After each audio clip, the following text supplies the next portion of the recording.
Nous allons chanter le cantique 138, page 49. 138, page 44. Jésus par ton sang précieux. Page 49, cantique 138. Jésus par ton sang précieux, enlève mon iniquité.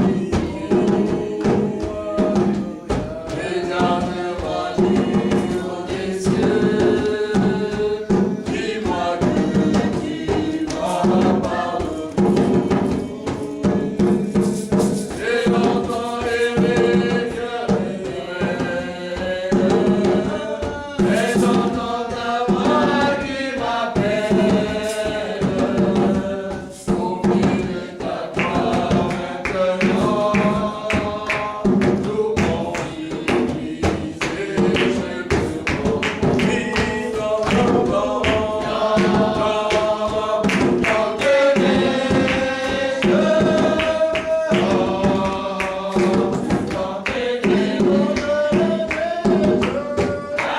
Dans le sang de l'agneau, je serai plus tranquille. Oui, dans tes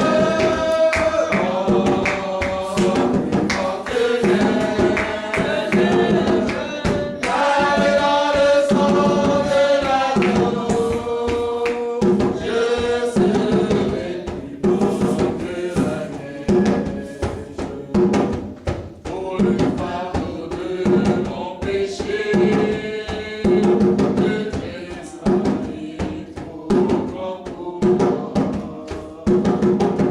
Je veux en être délivré, ainsi que mon révèle-moi.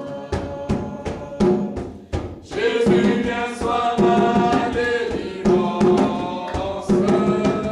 Si tu peux calmer ma souffrance, au milieu de ta croix maintenant, tout conflit brisé, je me rends. Oui, dans tes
Cantique 2, page 1. Le grand jour s'est levé. Page 1, cantique 2. Le grand jour s'est levé.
Nous allons lire dans Matthieu 19. Matthieu chapitre 19.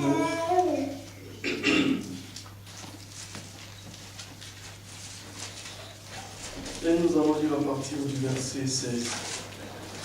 Matthieu 19, à partir du verset 16. Et voici quelqu'un s'approchant lui dit, Maître, quel bien ferais-je pour avoir la vie éternelle? Et il lui dit, pourquoi m'interroges-tu touchant ce qui est bon? Un seul est bon. Mais si tu veux entrer dans la vie, garde les commandements. Il lui dit, lesquels? Et Jésus dit, tu ne tueras point, tu ne commettras point d'adultère, tu ne déroberas point, tu ne diras point de faux témoignages, honore ton père et ta mère, et tu aimeras ton prochain comme toi-même. Le jeune homme lui dit, j'ai gardé toutes ces choses. Que me manque-t-il encore? Jésus lui dit, si tu veux être parfait, va, vends ce que tu as et donne aux pauvres, et tu auras un trésor dans le ciel. Et viens, suis-moi. Et le jeune homme, ayant entendu cette parole, s'en alla tout triste, car il avait des grands biens. Et Jésus dit à ses disciples, en vérité, je vous dis qu'un riche entrera difficilement dans le royaume des cieux. Et je vous le dis encore, il est plus facile qu'un chameau entre par un trou d'aiguille qu'un riche n'entre dans le royaume des dieux. Et les disciples l'ayant entendu s'étonnèrent fort, disant, qui donc peut être sauvé? Et Jésus, les regardant, leur dit, pour les hommes, cela est impossible. Mais pour Dieu, toutes choses sont possibles. Amen. Le salut est un acte divin. Aucun d'entre nous ici ne pouvait se sauver, comme l'Écriture le dit, que pour les hommes, cela est impossible. Mais pour Dieu, cela est possible. Parce que c'est Dieu qui avait annoncé depuis Adam le salut.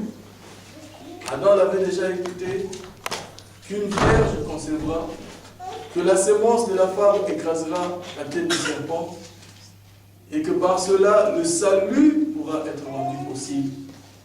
Et que par la voix d'un seul homme, nous avons été tous conduits, tous sous la malédiction, mais par la voix aussi d'un seul homme, nous avons été aussi conduits à la justification. Et ceci, ce n'est pas l'œuvre d'un homme. Sommes-nous encore aujourd'hui riches dans quelque chose qui n'a rien à voir avec le Seigneur? Sommes-nous encore, ou avons-nous encore quelque chose en nous comme ce jeune homme riche qui avait des grands biens et qui partit attristé parce qu'il ne pouvait pas faire ces choses de par lui-même? Parce que le Seigneur lui a dit, va, vends tout ce que tu as et puis viens et suis-moi. Est-ce que nous aussi, aujourd'hui encore, avons-nous encore des choses qui ont encore une certaine valeur, une certaine importance à nos yeux, mais qui devant le Seigneur n'ont aucune valeur? Et cela confirme que réellement le salut, c'est le Seigneur qui nous l'a accordé et qu'aucun homme ne pouvait se sauver lui-même, aucune âme ne pouvait se racheter ou être rachetée par son frère, mais que c'est le Seigneur seul qui peut nous racheter. Nous allons couper nos têtes dans la prière. Comme dit l'Écriture, qui peut donc être sauvé? Pour nous, le salut, Dieu lui-même l'a rendu possible, puisque c'est lui qui nous a sauvés et qui a fait de nous des enfants.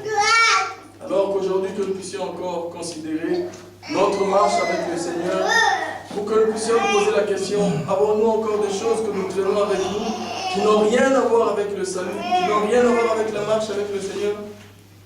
Mais sachant que si nous avons encore ces choses, de nous-mêmes, nous ne pourrons pas les abandonner. Mais que le Seigneur, c'est lui qui va lui-même venir entrer en action pour nous détacher de ces choses. Nous couvrons nos têtes dans la prière. Et nous lui demandons encore à sa grâce.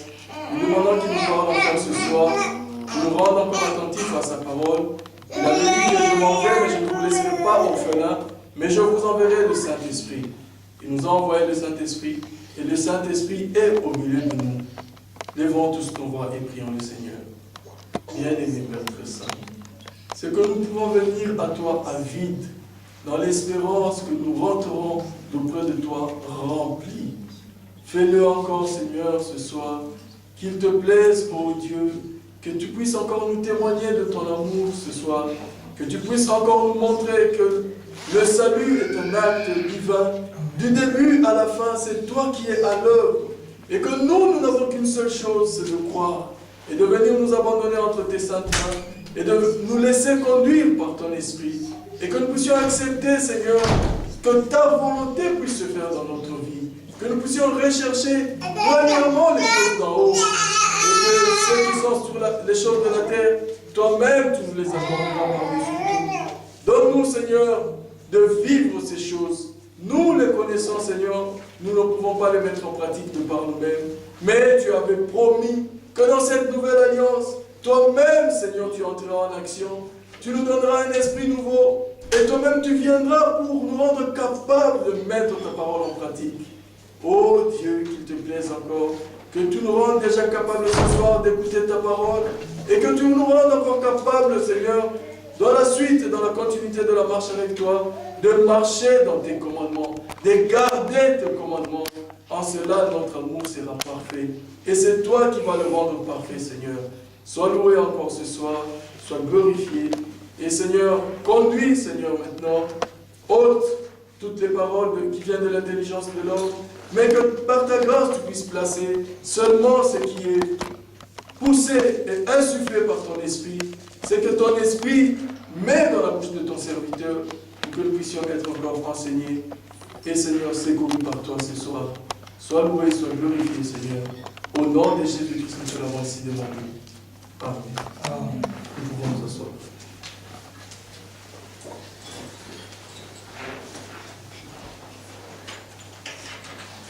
Que le Seigneur bénisse tous. Amen. Vous avez les salutations de Frère Baudy, il est présentement à Abidjan. Le frère Franck, le frère Georges, vous a salué dans le Saint-Nom de Jésus-Christ. Voilà, ceci étant dit, le frère vient de dire une critique très très capitale. Ce jeune homme s'interrogea dans Matthieu 19, si nous pouvons encore retourner là. Parce qu'il n'a pas eu notre prédication entrer dans le royaume. C'est tout à fait normal. Pour entrer en France, il faudrait un visa. Et celui qui a le visa, c'est l'ambassadeur de France dans les pays d'origine où tu demandes ton visa. Voilà pourquoi, pour rentrer aussi dans le royaume des cieux,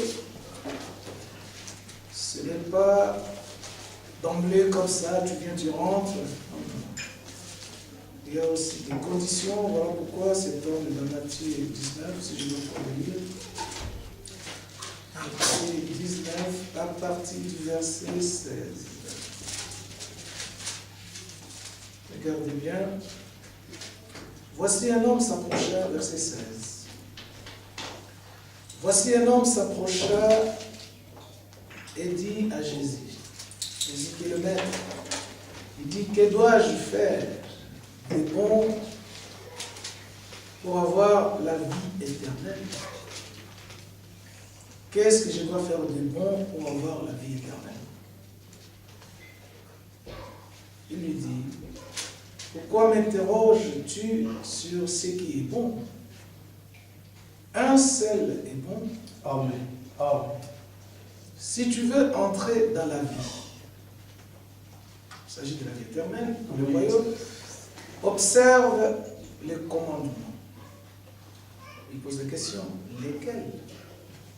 Jésus répondit, tu ne tueras point, tu ne commettras point d'adultère, tu ne déroberas point, tu ne diras point de faux témoignages. Honore tes parents, c'est-à-dire ton père et ta mère. Tu verras ton prochain comme tu t'aimes toi-même. Le jeune homme riche il dit ceci. J'ai observé toutes ces choses. Que ne manque-t-il encore? Jésus lui dit, si tu veux être parfait, vends ce que tu possèdes, donne-le aux pauvres, et tu auras un trésor dans les cieux. Dès que tu auras tout vendu, puis viens et suis-moi. Verset 22. Après avoir entendu ces paroles, les jeunes hommes s'en alla tout triste, car ce jeune homme avait de grands biens. Verset 23. Jésus dit à ses disciples, comme comme le jeune homme était tout triste, le Seigneur envoya cela. Il dit ceci. Je vous le dis en vérité. Un riche entrera difficilement. Ce n'est pas qu'il entrera pas. Il entrera, mais difficilement, dans le royaume des cieux. Et je vous le dis encore, il est plus facile à un chameau, regardez un peu la grandeur du chameau, de passer par les trous d'une aiguille qu'un riche. Oui. C'est très rare. Un chameau, petit trou d'aiguille, nous à un certain âge, je n'arrive plus à effacer les fils. Mais on dit qu'un chameau peut entrer. Mais un riche, difficilement. Les disciples ayant entendu cette déclaration furent très étonnés et dirent, mais maintenant, qui peut donc être sauvé? Alléluia. Qui donc peut être sauvé? Jésus le regarda et leur dit, ce que je vous dis, aux hommes, cela est impossible. Oui. Alléluia. C'est-à-dire, il disait quoi? Qu'un riche entrera difficilement. Et il prend la comparaison du chameau avec les trous de l'aiguille. Il dit, les chameaux peuvent entrer. Mais un riche, il ne peut pas entrer. Il entrera, mais difficilement. Maintenant, en entendant ce discours du Seigneur, il dit, mais qui donc peut être sauvé si c'est comme ça? Alors le Seigneur regarde, il dit, mais ce que je vous dis, pour les hommes, c'est impossible. Mais c'est possible quand il s'agit de moi-même. Il dit, tout est possible seulement à moi. Mais à Dieu, tout est possible. Mais bien aimé, à la lumière de cette écriture, nous voyons 2 Timothée 1, nous voyons le psaume 71, que l'homme, en ce qui concerne sa rédemption, il n'a rien fait. Alléluia. Amen. Il n'a rien fait. Le psaume 71 nous dit, regardez bien, le psaume 71.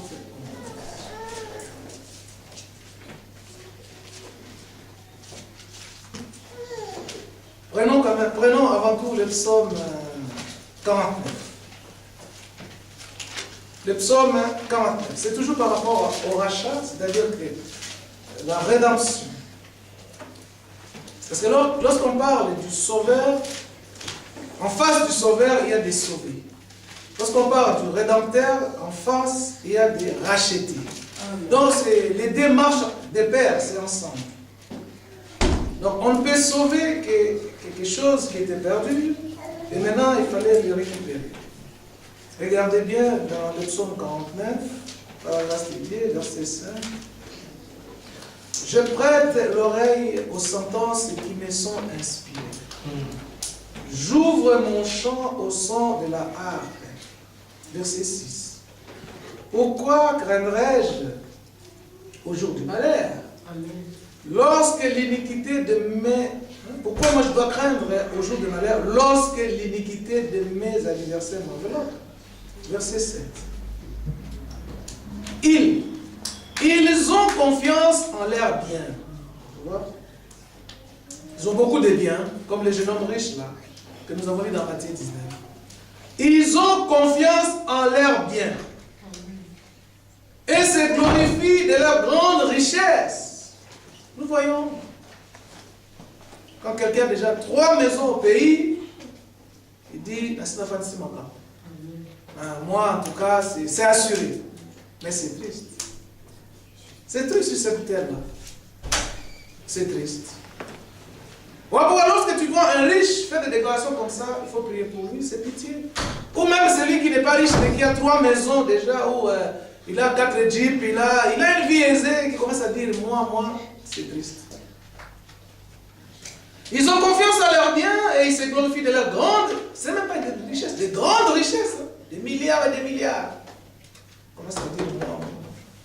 Et ils ne peuvent, rien qu'avec ces milliards et des grandes richesses, ils ne peuvent se racheter l'un l'autre. Alléluia. Quand bien même que tu as beaucoup d'argent, mais en ce qui concerne les rachats de ton propre fils, de ton collègue, de ceci, la Bible dit, ils ne peuvent se racheter l'un l'autre. Alléluia. Alléluia. Amen. Ni donner à Dieu le prix du rachat. Amen. Parce que le prix a été demandé. Donnez-moi le prix là. Vous avez des milliards. Allez, allez, venez maintenant. Ce qu'Adam avait fait, mais payez. Ni donner à Dieu le prix qui a été demandé, c'est-à-dire le prix du rachat. Regardez bien, ce n'est pas acheter, mais racheter. C'est-à-dire récupérer quelque chose qui était à toi. Amen. Les rachats, il s'agissait de quoi? Les rachats de leur âme. Alléluia. La Bible dit, est cher et n'aura jamais lié. Alléluia. Donc on comparait les rachats des rachetés avec des milliards. Le Seigneur regarde. Entre dans David, il dit, parle David. Toi qui es roi, toi qui as des cousins, tu as des voisins. Tu vois comment il se glorifie de leur bien. Alors, qui me donne le prix de leur achat? Qui donne? Moi, j'ai demandé, allez, payer le prix de ce qu'Adam a fait. Allez, donnez le prix. David, il regarde, il dit, ça n'aura jamais lieu. L'argent qu'ils ont pour payer l'âme, c'est impossible. Il dit, ça n'aura jamais lieu. Voilà pourquoi le Seigneur dira dans Matthieu 19, il regarde les jeunes hommes, tu as beaucoup d'argent, tu as observé. Tout cela, tu as observé, tu as fait ça. C'est bon. Mais, il dit, si tu veux entrer dans la vie, vends tout ce que tu as. Quand il a entendu de vendre tous ses biens, des avions qu'il avait, tout, l'homme, comme il était attaché à toutes ses richesses, tout triste. C'est comme aujourd'hui, on vient, tu as ta petite voiture, tu as tout, on dit non, vends tout et puis tu me suis. J'ai fait 30 ans pour avoir ça. Et toi, tu viens, tu vois ça. Ça va à l'encontre des raisonnements humains. Mais lorsqu'on a dit à Abraham, tu n'as que le seul fils, donne-moi ce fils. Abraham, comme il était connecté, il dit non, je te donne parce que je sais que tu es capable. Alléluia. L'homme est parti tout triste. Il dit, bah, si c'est ça vraiment la condition, on ne sait pas qui sera sauvé. C'est ça, David dit. Tu peux avoir beaucoup d'argent. Mais là, ce qui concerne les rachats de l'âme, Dieu a montré que ce n'est pas au niveau de l'argent, ce n'est pas par des biens matériels. Alors le psalmiste, verset 71, déclare maintenant, comme David dit que ça n'aura jamais lieu. Il dit qu'il ne m'a pas là. Par rapport à l'argent, aux richesses que les gens en auront. Alors le même David maintenant, regardez bien, au verset 3 de le psaume 71. Regardez bien. Le même David qui a dit les rachats de leur âme, parce qu'il s'agissait des rachats pas du corps, l'âme. Verset 3. Sois pour moi un rocher qui me serve d'asile, moi David, où je puisse toujours me retirer. Le psaume 71, verset 3. Regardez bien. Tu as résolu de me sauver. Alléluia. Donc, le même David qui a dit que ça n'aura jamais lieu, le Seigneur l'a visité, il a réalisé, c'est vrai, ça n'aura jamais lieu humainement parlant. C'est un travail de Dieu lui-même. Alléluia. Donc c'est Dieu lui-même. Et Paul, l'apôtre du Seigneur, dira cela dans 2 Timothée 1. Regardez bien. Comme c'est la résolution divine. Ce n'est pas que toi tu as fait quelque chose, ou moi j'ai fait quelque chose, ou c'est parce que tu étais pauvre, ou parce que tu avais beaucoup d'argent, ou parce que toi tu étais je ne sais pas quoi, que Dieu regarde et dit non.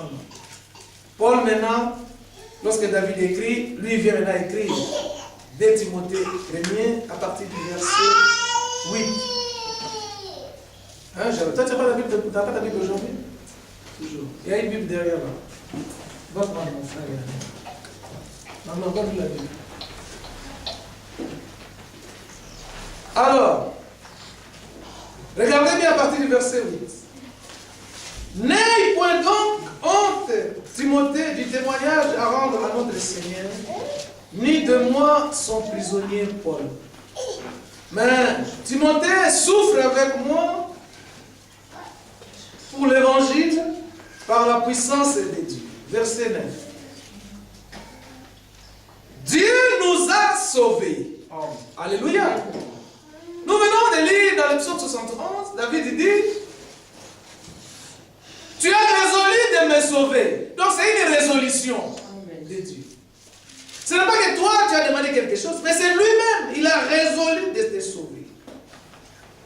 Paul maintenant vient dans Timothée, 2 Timothée 1, il dit le même Dieu qui est pas dans la bouche de David, il dit, il nous a sauvés. Il nous a adressé une sainte convocation. Vocation plutôt, excusez-moi. Non à cause de nos œuvres. Alléluia. Amen. Il t'a sauvé, maintenant il t'adresse l'appel qui est la vocation. C'est selon la grâce qui nous a été donnée en Jésus-Christ avant les temps éternels. Alléluia. Donc, il nous a sauvés avant les temps éternels selon son propre dessein. Alléluia. Très important. En ce qui concerne les rachats, le prix qui a été de la décision d'être sauvé, c'est la résolution divine. Ce n'est pas que l'homme a fait quelque chose. Voilà pourquoi il est ici. C'est selon son propre dessein. C'est-à-dire que lui-même, il a résolu, dit, je vais te sauver. Il met ton nom sur la liste.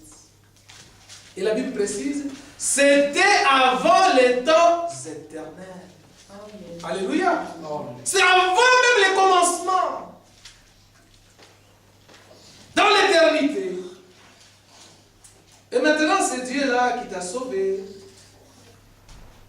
Dans le livre des Éphésiens, il dit encore quelque chose, parce que lui-même, je pense que c'est Colossiens, on va lire ça. Comment il fait? Il te sauve, et puis il ne s'arrête pas là. Alléluia. Regardez, qu'est-ce qu'il va faire par après? Il t'a sauvé selon son propre dessein. Maintenant, Colossiens dit quelque chose. Colossiens.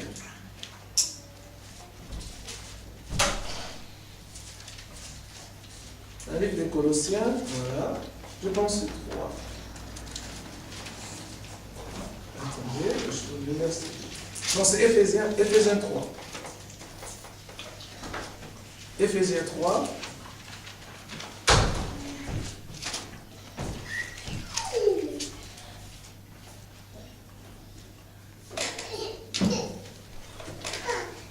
Éphésiens 3.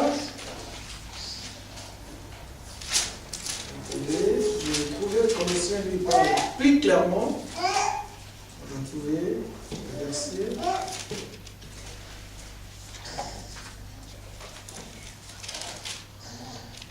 Attendez, le verset. Alors lui-même il dit, il met à l'exécution. Attendez, on va trouver.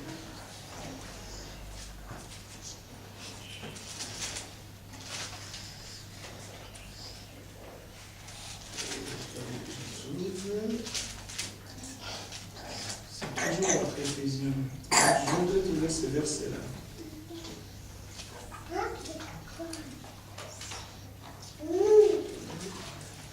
Voilà. Éphésiens 1, excusez-moi.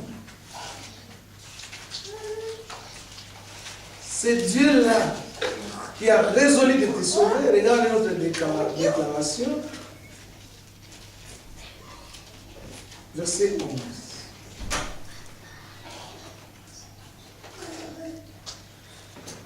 Nous avons entendu Paul dira dans l'épître de Timothée 1er au verset 10, il dit selon son propre dessein. Alléluia. Mais maintenant ici au verset 11 d'Éphésiens 1, il dit en lui nous sommes aussi devenus héritiers suivant les plans. Amen. Alléluia. Les plans de celui qui opère toutes les choses d'après les conseils de sa volonté. Amen. Alléluia. Donc, il nous a élus, il nous a sauvés, non selon nos propres œuvres, mais selon son propre dessein. Et ici, au verset 11, en lui, nous sommes aussi devenus des héritiers ayant été prédestinés. C'est-à-dire quoi prédestinés?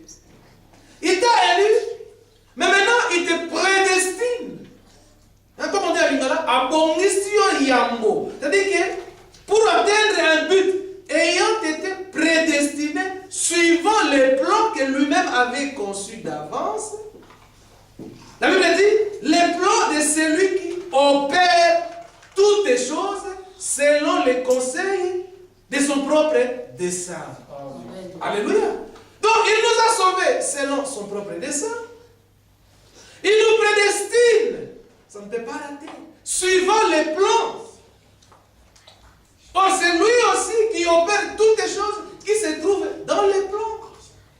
Voilà pourquoi dans le même Éphésiens 3, il dit encore quelque chose. Verset 10, Éphésiens 3. C'est pourquoi les autorités, les dominations et les autorités dans les lieux célestes connaissent aujourd'hui par l'Église la sagesse infiniment variée de Dieu selon les desseins éternels. Alléluia. Selon les desseins éternels qu'il a mis en exécution par Jésus-Christ notre Seigneur. Alléluia. Donc il conçoit quelque chose, Oui. il prend Jésus, il le met en exécution au travers de lui. Amen. Voilà pourquoi ici dans Éphésiens 1, il dit encore clairement, verset 3, béni soit le Dieu et Père de notre Seigneur Jésus-Christ, qui nous a bénis. Amen. Alléluia. Le même Dieu et Père de notre Seigneur Jésus-Christ nous a sauvés. Amen. Il nous a adressé une sainte vocation. Non selon nos œuvres, mais selon son propre dessein. Il ne s'arrête pas seulement à nous sauver et à nous adresser la sainte vocation. Il dit, il nous a aussi bénis. Amen. Mais bénis de quelle bénédiction? De toutes les bénédictions spirituelles dans les lieux célestes, même en Christ. Amen. Maintenant, au verset 4. En lui, après avoir nous bénis, il dit, nous a élus avant la fondation du monde. C'est toujours selon son propre dessein. Amen. Maintenant, ces desseins, il doit les mettre en exécution. Il prend l'homme Jésus, il dit, c'est lui qui va exécuter. C'est ce que nous avons lu dans Éphésiens 3. Il nous a élus avant la fondation du monde pour que nous soyons saints et irréprochables devant lui. Ça ne peut pas rater. De notre élection, déjà il t'a sauvé. Après avoir été sauvé, il t'adresse maintenant la vocation. Il t'appelle. En t'appelant selon l'élection qui s'est faite avant la fondation du monde, selon son propre dessein, ce n'est pas que toi tu as mérité, tu as fait quelque chose. Non, c'est lui-même qui a résolu. Voilà pourquoi David nous dira déjà, dans le psaume 71, lorsqu'il a dit lui-même que c'est qu'on demande pour le rachat, mais ça n'aura jamais lieu. Et Dieu dira maintenant dans le livre Matthieu, il dit, aux hommes cela est impossible. Mais c'est possible si c'est moi j'entre en action. Voilà pourquoi Dieu lui-même, il fait la chose. Il nous a appelés, pas seulement pour devenir des appelés, mais pour devenir des élus. Mais c'est là avant la fondation du monde. Le monde n'existait pas encore. Son plan était là, ton nom était déjà là. Alors, il dit, le but poursuivi de ton élection, c'est pour que tu sois saint et irréprochable devant lui. Verset 5. Il nous a prédestinés dans son amour. Toujours la prédestination. En lui, nous sommes aussi devenus héritiers, ayant été prédestinés suivant un plan. Donc, ce n'est pas comme ça au hasard, non. Dieu avait un plan. De ces plans-là, nous sommes maintenant héritiers selon cette prédestination, suivant ces plans que lui-même a conçus et qu'il a mis en exécution dans cet homme, Jésus. Un plan conçu, que l'architecte conçoit, il le met en exécution aux mains des maçons, des électriciens, des charpents, des plombiers. Mais lui, les plans conçus, il les met en exécution par Jésus-Christ, notre Seigneur. Alléluia. Voilà pourquoi. C'est le travail de Dieu. Quand lorsque Dieu commence quelque chose, oui, il ne peut pas s'arrêter en cours de route, parce qu'il y a des difficultés. Voilà pourquoi Paul, dans notre livre dans Philippiens, dit, je suis persuadé que celui qui a commencé cette bonne œuvre en vous, lui-même l'achèvera. Alléluia. Lorsqu'il nous a appelés, c'est pour que nous possédions le salut. Nous possédions la possession du salut. Et ce salut, nous l'avons. Le Seigneur est venu notre salut. Donc c'est lui-même qui a disposé notre cœur, a écouté, a accepté sa sainte parole. Et aujourd'hui, nous sommes dans la chose. Voilà pourquoi Paul précise dans 2 Timothée 1, ce n'est pas l'effort de l'être humain, c'est Dieu qui travaille. Mais le problème, il faut savoir si Dieu a commencé de travailler avec toi. C'est ça, tu dois savoir. J'avais lu un verset, je pense, dans 1 Jean, parlant de l'assurance.